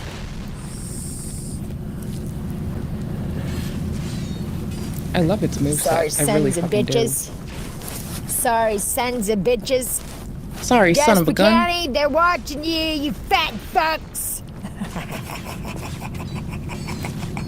Don Myers, you're not in the clear, fat boy. Fat boy, you are not in the clear. Fat ass. I like this motherfucker. They're legit. Fat ass Don Myers, you're not in the clear. I'm pissed. I got used and I'm pissed. I'm pissed. I don't deserve this. See, this is why They're we not gonna ballot fucking people. Treat me like Most this. people are swell as fuck, Fucking really sweet, and deserve the best in the fucking world. Fuck you, government, you sacks of shit. You know what? I couldn't imagine being that way to someone. If you was gonna send somebody to get the answers, you should have sent somebody that listened a little better than Don's fat ass. They have a cool ass Don's outfit. fat ass didn't They're listen. fucking dressed to the goddamn nines, bruh. Respectfully, And well if you dressed. think God They're is gonna dapper as skip shit, ends bro. over, you're crazy. You're crazy. I would find out. Jasper County, you dug yourselves a hole. Yeah, you did. You dug yourselves a hole. Doesn't this one do magic? I forgot. Is this not the magic man? Is that the next one? I think it's the magic one that's next. I'm probably wrong. Ow. Stupid fuckers. What do you want me? What, stop calling my name, goddammit. I don't deserve I'm this, busy. though. And you know, I mean, I know God's gonna do something. It's just, man, my fingers are so cold right now. My fingers are so motherfucking cold. I do not deserve this. America. You know, so many people have seen this, and, you know, instead of listening to me, they've listened to my jealous-ass family bashing my fucking name. It is so fucked up. This is so fucked up on so many fucking levels. But this government will not win, and I will sue their fucking pants off their fucking lying fucking asses. Early? God's court. In God's court. You gonna do tarot? Gonna draw justice and tarot? I can't believe America's sitting back and let this happen, though. I can't believe America that no one has stood up and said, hey, enough is enough of this shit. Cook, yeah. For one, this little girl didn't do nothing. America. And these motherfuckers deserve to pay. You start already? No, you didn't. America. No, I didn't. Cook, yeah. I didn't check my PayPal. Wait, do I have a covenant ring on me? Thank you, though. I'm so fucking cold. That's what we want. I'm sick of this. I'm so sick of people. I could scream. This isn't the caster either, is it? No, I can see why God would be mad, man. People well, just if they're a do people caster, like I'm gonna nickname them straight. So they'll Governor be caster Parson, rate. you fucking toupee wearing fucktard, you're fucked! You fucking idiots! God, I hate being used! That fat fucking ugly son of a bitch! That fat fucking ugly bastard! Good Lord! I'm gonna get out of there so they can unbreak Good Lord, themselves. I felt sorry for him. You know, the whole time he was using me. Or the government was. He thought he was all about chips, man. He thought he was all that. I was trying things like holding it to go back to the first item in the menu, which doesn't work on this game. If you don't already know, the reason that Tammy's family doesn't like her has nothing to do with the government and everything to do with her. She was neglectful to all her kids, and that's the reason that they don't talk to her anymore. I guess people have openly spoke about this in her family, and she's talked about it herself on her own TikTok, like she's made responses to it, and usually her responses just boil down to her agreeing that she was a bad person, but stating that they should still want to talk to her because she's family, you know, no matter what. And the reason that they don't want to talk to her is because of jealousy or because they don't believe in God enough. You know, just a bunch of bullshit. When in reality, apparently she was an alcoholic and she did a lot of horrible shit. One of the horrible things that she did was bite her mom's nose, like right in front of her son after having like some kind of alcoholic bender, and she going off on her son and saying she was going to beat her mom's ass. She attested this to is the reason that her family doesn't want to talk to her. It's because she's unhealthy and she continues to foster this like negative energy, right? She's always screaming and ranting. She obviously has mental issues. And instead of figuring it out, she just goes after everybody else and blames it on the government and Don Myers and, goes as far as to blame it on her own family. As if they're the reason she's in the predicament she's in. The only person that Tammy has to blame for being in the situation she's in is herself. She continues to repeat this cycle where she blames everything on everybody else, when in reality it sounds like she just messed up her life and now she's homeless, she's living in her truck, and people online mess with her, and it's because she wants this audience. She wants people to hear all these crazy me trying to get 2 hits during openings is a good indication of why I should just be Myers, switching what I'm doing, at least when I get to there. It cuts them reality, faster, but everybody knows that it's schizophrenic ranting, so she just ends up getting trolled because people see her as an easy target. For example, recently she talked about how her lug nuts were loosened from her truck, and you'll hear in this live stream, she talks about being cold. I don't know what happened to her truck. I don't know if like somebody broke a window or she did. But anyway, her truck now has like a huge hole in it, and it seems to be like making shit cold in her truck. That or the battery's out and she just can't use the heater. But in another live stream I saw that she had this like weird hole in her window, and I don't know why she would have a hole in her window when it's obviously super cold right now, you know what I mean? It looks like she put some tape around it and tried to turn it into some kind of like ventilation hole, but obviously it's letting way too much cold air in and it's turning the truck super cold. And she's talking about the lug nuts being loosened. It's hard to know if that's schizophrenic ramblings or if it's really true, if somebody came over to her truck and loosen the lug nuts. But I could see it. I could see people trying to fuck with her, especially if they know where her truck is and they know her history. Keep no breaker isn't alt. Well, I wished I was in a room. I was gonna go get a room, and then I just didn't feel like fucking. I didn't even go eat. I didn't even feel like doing shit. They've got me just so. Realizing everything, I'm so fucking mad. I cannot stand it. They used me.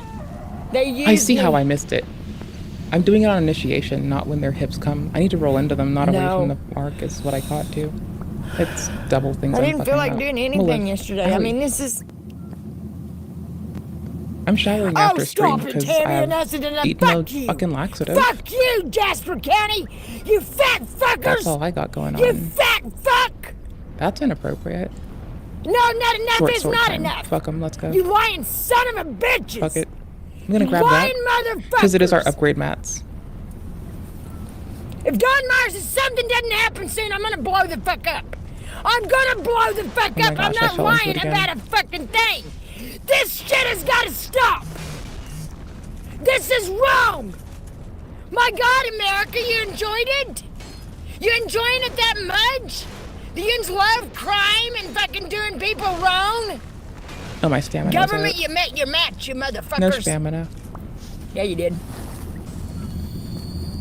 Wait, God's coming for you, Jasper County. There we go. Jojo. That's reasonable. God's coming. You better fucking get to fall on your knees and praying. They better get to falling on their knees Fuck and it. praying. It does damage, but it's also a little bit quicker. You know, I mean, where's Donald Trump? Has anybody contacted me? No, they all are involved. They all know! They all know! Dude, I'm sure the president-elect is too busy to, like, deal with extra God shit. will not stand He's, like, for doing it. other stuff Wait right and now, see. right? Oh, you can mock me I all don't you know what he's fucking want. doing. You mock Allegedly, me all you Mr. fucking Musk want. is, I don't like, give a lying fuck. about his participation in I my game, don't give a flying which is wild. fuck. No, no government. The government's a There we lying, go. sneaky fucking motherfucker. I want to see the motherfuckers in court. I want to see these motherfuckers in court. Fuck you. Holy Go shit, calm man. down your fucking self, you motherfucker. Fuck you. Now the government's a cheating, lying motherfucking bunch of fucking crooks. That's all they've ever done. Who you voting for? Who you voting for? Yo, mama? I'm sick of the motherfuckers. Actually, I'll they vote for find Governor to use me and then they fucking Lemur leave me out in the of cold. I whatever don't town think so. you live in. No, I'm voting for Governor Lemur of whatever county this person, Jasper County. Yeah, I'm voting for Governor Lemur for Jasper County now. Because that's now what I'm gonna do. Because I'm a bad bitch like that. I do what I want. I hope I haunt their dreams. I hope I haunt their thoughts. I hope they hear me every time they fucking lay there and fucking shut is gonna their have eyes to do up for if now. they see my face. I hope they see my fucking face. Because I promise you one thing. I promise you one thing. I will laugh my ass off when this all hits them. Because they didn't get the answers. I'm not as stupid as I seem, am I? I'm not as stupid as I seem, am I? One stagger and I'm a whack-a-mole. You wait, you motherfuckers. You're gonna need my help. And other dude and isn't I will spawning right now, not so that's help whatever. a fucking one of yous. Yeah. When you Oh, I bust can out just in join this pussy covenant sores where and they your crotch respawn, hurts, like, don't everything, whine I to guess. me. That would be 'Cause easier. I don't care no more. I can do that. I'm not using the sunlight one. You guys heard Tammy mention how she was trying to I'm get a gonna do hotel that. room in the beginning. That's her new shit. People have her on her Daniel Larson arc where she's continuously asking for these motel rooms or these hotel Motel rooms, to the whatever, hotel right? She to wants the people to get her a Holiday room. Inn. And she'll have her Oops, got mods snagged. like put up her PayPal account and shit. That's why people call her Scammy Tammy. Because how are you gonna sit here and be such Tits, a bro. negative person, be so Tits, hateful bro. to everybody else, right? And then expect handouts bro. and expect people to be nice to you. Every time somebody comes up in those comments, Putting the game she's down for a screaming while at kind them, of fucked me up, positive but that's or okay. not. It's whatever. She'll I'm flip just their looking at it comment like, damn. and she'll just start screaming. Like literally, somebody could ask her, "Are That's just you my comfy okay?" place. We've seen this before. Somebody simply asked Tammy, "Are you okay? What's happening?" Genuinely concerned, and she'll flip on them and be like, "How dare you ask me what's wrong with me? How do you have the gall to do this after what the government has done? You know what the government did." And it's like, no, nobody In knows most what the cases, government probably did nothing. specifically They to wanna you. save a It's like, fuckload of yeah, money. I know kind of generally what the government has done in the past, but I don't know what they did to you. And to this day, I Right? still don't know what Tammy specifically thinks the government did to her. Like, what is it? Did her family leave her because of the government? Did the family like leave our her mats because on of the her asphalt religion? first. Like, what is Then I wanna this? fuck What with does a she short mean? sword Like, or did the a government long not sword. listen to her? Long Is that sword. why she's mad? If that's the case, the government doesn't listen to any individual. It's very hard this for easier. like any singular person to get the government to listen to them. That's just not going to happen. Yeah. You aren't going to be able to It is hard project as some fuck. kind of You gotta do message some to shit, bro. Donald Trump and get him to do whatever you want, right? Honestly, Realistically, you should it's not talk to your gonna happen. governor. Like, everybody If you would need love a resources in your universe area. where I learned this. like Talk to your every fucking governor. individual can sort of like make a note, right, to the president and ask him for something specific, but Ask him that's for just caulk. not how it goes. You know, Ask him for there's caulk, protocols, rather. right? I And you have to apologize get for like caulk. groups of people to back your sentiment before it's ever gonna touch, you know, the president's shards? desk. Before Caulk. any law is ever gonna touch the president's desk, it's gonna take more than one singular caulk. person. You know what I mean? Unless they're already in government. You know, And this just is like so I said weak in the in beginning, contrast. you guys seen that. She thought whoever that comment was actually somebody part of Jasper County PD. And she started did going get off this. on them. I could've Anybody done can better, pretend to be anybody with but this it's fine. person, I don't and care. she'll instantly believe it's them. They just got to make their name vaguely represent Jasper County PD, and next thing you know, she's going off gosh, on that was an them, early cussing click. at them and yelling at the top of her lungs.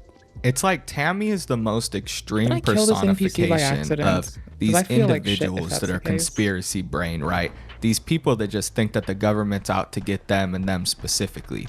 She's the most extreme version of this because you see her and how far it's taken her, how she's isolated herself from her family, and how, you know, she's just sort of degraded herself to I should've making brought a these mat in, videos but I can just online throw at screaming them at her as camera, well. you know, how far this one Whatever. delusion has taken her. I mean, really a Got better it. way to put it is how low it's taken her, because look I at put it in where my she's end at at now, least. and she blames it on everybody else but herself. And then they get considered to be the in quotes You're a bunch government. of crooked lying motherfuckers. No one gives a fuck about the people. Nobody, I not give even a the fuck people about don't people. care about the people. Okay, It's way sure, bud. beyond me. Bet. You So stick many with people that, have honey. seen this and still, it been going on 4 You years. roll with that. That's fine. Nobody's here to fuck with you. She needs Jesus. You better watch who you say that to, little girl. Bitch, Or I fat need boy. Cthulhu. Fat boy, Jasper County. I need Cthulhu. I got God on my side, and God is as mad as me. It's wrong. Then You know why what? do I don't need care what you the say. You can say I'm not of president-elect to God sit all down you his want. I shit? don't care. Isn't he I don't supposed care, to but be he's the one like that gave me all the answers. getting a sump pump and like I'm tired of this. you know, like isn't he supposed to be fucking Because around? I am that scary. shit? I'm scary. I'm a piece of shit. I'm Goddamn. worthless. Isn't he supposed to be fucking Ask around with America. a shop vac Because in I'm the a swamp or worthless something right piece now? of shit. That's why I'm I'm scared. just asking for a bitch I hate. Holy shit. If I could aim, we'd be somewhere else today.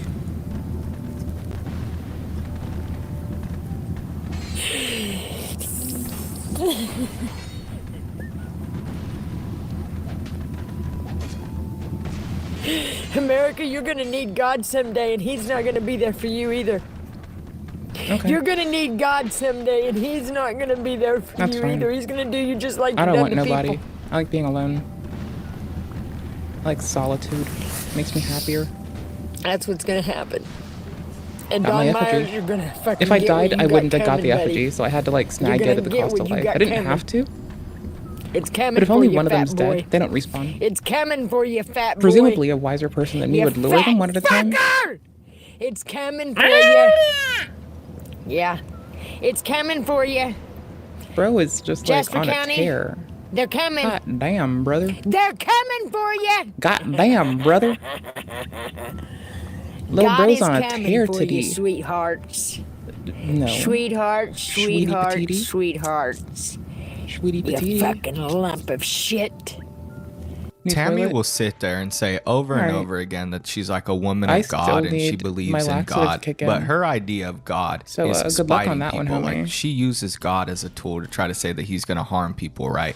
It doesn't Right. make any That's sense. That's inappropriate. not how you use God.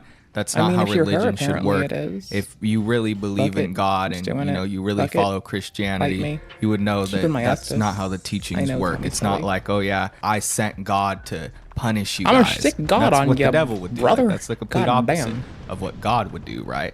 Like, God is about forgiveness, right? That's like and what murdering the whole religion of villages Christianity and, teaches. putting people to the knife as by long the as you follow thousands. it and you do it right, then that's No, Christianity. homie There shouldn't be says, any of this homie like directly weird, reads to be God's gonna vengeful spite and- you type shit. That's weird shit. But, I don't know what like, the fuck just she's not on talking your about. behalf, So that's right? why people Like, usually homie's tell written Tammy to that do it she's not of 'cause they God. want to, It's not like 'cause if we people want them really to. follow Christianity, these people that are strong believers, they're gonna see her What? live I stream read the and whole they're gonna damn tell book her shit like that multiple because fucking that times. doesn't sound like the teachings of Then I Christianity. picked up That other sounds fucking like books, too. some devil type shit. She sounds like a demon. Right. Like, You can't come go on, y'all. This invoking it on woman is an them, because, emotional like, wreck.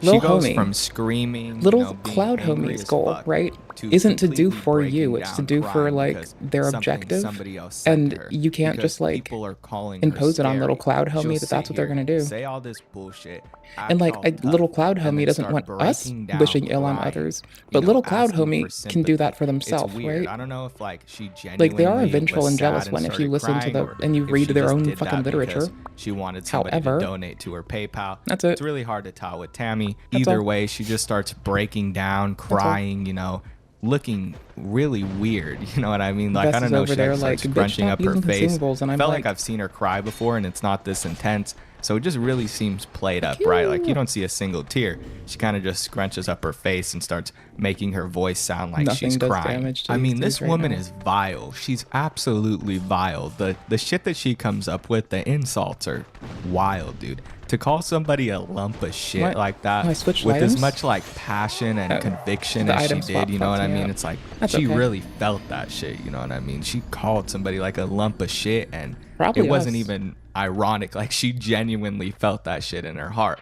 That's wild, bro. Her insults just go crazy, dude. Cause it's like, imagine this woman right here. See, that's why the worst you'll girl get that from looks me is like calling this, someone an telling indignant you shit that you're a stain lump of shit or a calling fucking you a fat troglodyte. fuck, you know what I mean? It's got to sting a That's the little worst bit you'll coming get. from her. You know, at this point, this woman doesn't give a fuck about what other people say about her. She doesn't give a fuck about her appearance because she'll go off, bro. Like, y'all already seen that video where she's showing her toe and it's straight, like, What? I'm allowed spewing to be out bad at pus. this? She doesn't care what people think about her. So she just straight up hurls any kind of insult she can think of because she doesn't care what's going to come back at her. She genuinely doesn't. When people call her scary like this time and she starts crying, right? That's not real. She just wants people to donate to her stupid PayPal. Like you can see she isn't even crying. There isn't even a tear there. They used me. They used me and I'm pissed. They framed me. I was a dumbass. But they didn't get the answers.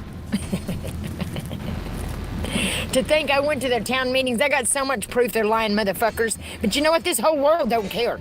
It's all sketchy. It's all sketchy people. The all sketchy That thing people is don't care valid. about the people. They all want to win and hush it. The mean, rich we're run all the just world and they're people. fucking scum of the earth. It's a very person thing to do to be a sketch head. Sometimes, periodically, maybe a little bit. If I don't pick it up and I die, then I don't keep it. Governor Parson, you're the biggest flake of them all. You're going down, you toupee-wearing fucktard. Yeah, you are. Yeah, you are, whoever's involved. And I I gotta remember promise how to you, play God again. will not have no mercy.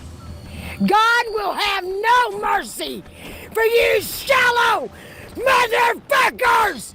Wait and see. Wait and see. Brother. Wait and see. Fat Boys, Jasper County. You guys are in for a hell of a ride.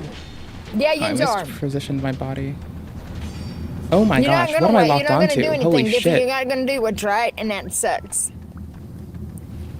Aim bitch. Yeah, Holy you're not. shit. Shut you up. have one job. Shut the fuck up. Shut the fuck up, fat ass. Shut the Brother. fuck up. Lil homie uses every insult I'm not cool with. Okay, I'm sure there's more Oh, that they you could are pull super out beautiful. that I would also be more that would I find more reprehensible, but I don't want to go there. I don't want that to happen. I really don't give a flying fuck what I Oh, they parried me? I don't give Oh, a they flying can fuck parry what I you? go through, but I will not sit back and let What this is happen this, no more. Owl? What are we This doing? is Playing fucked up. Sekiro? Bro, we're playing Sekiro. We just got parried by I a don't dude. need them. They need Fuck me. me, man. But I'm going away. I'm gonna Or go Dark away. Souls 3. I'm gonna leave people I don't alone. know.